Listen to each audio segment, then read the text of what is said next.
So, play mo na. Alam nyo mga idol, 4 liters ito. Ang ginawa ni Direk, 4 na kutsara na mantika, 4 na kutsara na sabon, kahit anong brand na sabon basta powder. 4 na kutsarang suka, mantika, sabon, suka, dinitdikan ko po ng sili. Ayan. 4 na litro kasi ito. Ayan. Kaya 4 din na kutsara. Ayan. Kung 1 liter yung spray nyo, tigi-tigi isang kutsara lang din po. Ayon dun sa nabanggit ko. Ayan. Ayan. Alam nyo po mga idol, ang epekto po ng sili, kapag kapo tinamaan po yung insekto, mahahapdian po. Yun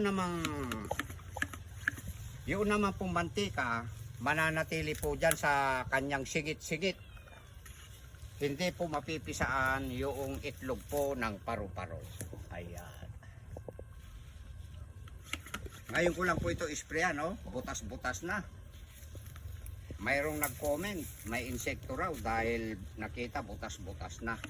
Ayan.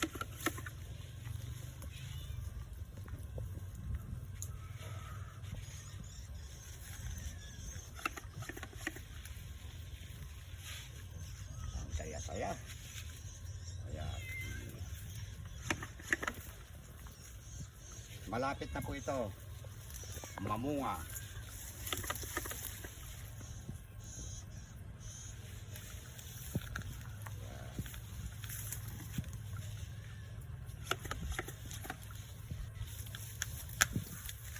Kaya lang hindi ko na iaayos na mabuti ito.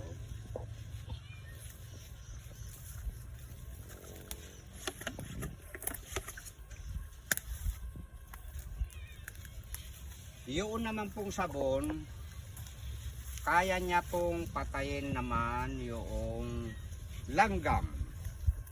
Ayan, yung sabon po. Yung suka naman, mahahapdian po yung mga ibang insekto. Puro mahahapdi lahat yan. Suka, sabon, ayan. Yung mantika, yan. Kakapit po sa dahon niya. Hindi basta-basta po nawawala kasi mantika po yun nakakapit. Pagka 2 araw, 3 araw na hindi po nauulan, nananatili po dyan. Andiyan dyan po yung kanyang mantika. Hindi po mapipisaan yung itlog po ng paru-paro.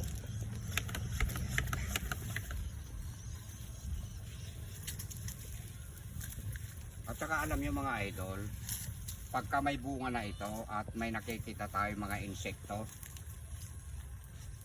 pwedeng mag-ulam na kaagad kasi hindi naman nakakalaso yung ginagawang insecticide direct. Ayan. Ayan. Ang saya-saya. Dito pa. Magaganda oh.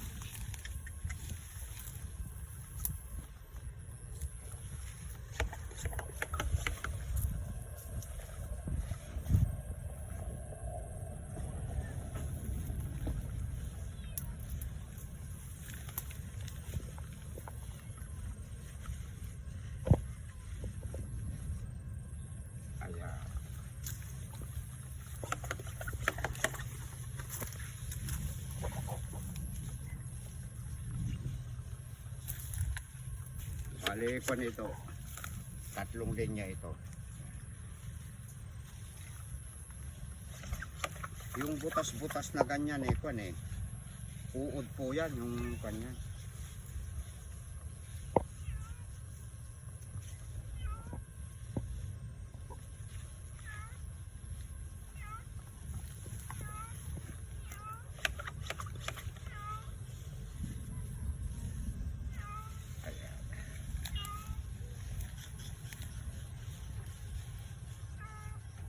Yung pong kalabasa ko ron may bunga na mga idol. Ayan. At yung namang okra ko, mayroon ng bulabulaklak. Yung ampalaya ko may bunga na talaga.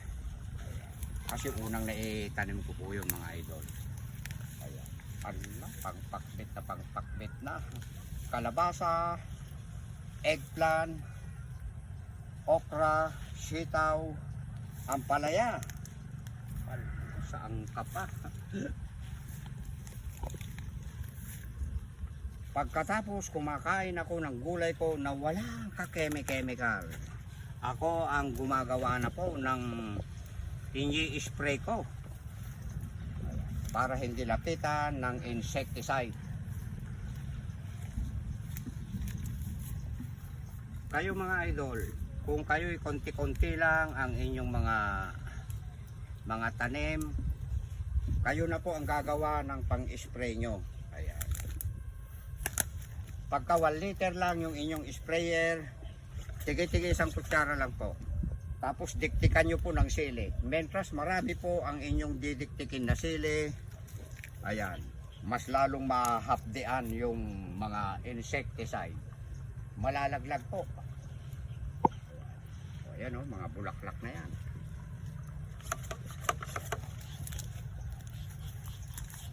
Ang saya-saya. Ilang minuto na kaya? Okay na. At maraming salamat mga idol ko, at ikakat na ang aking kasama ko na cameraman. Ikat mo na direct.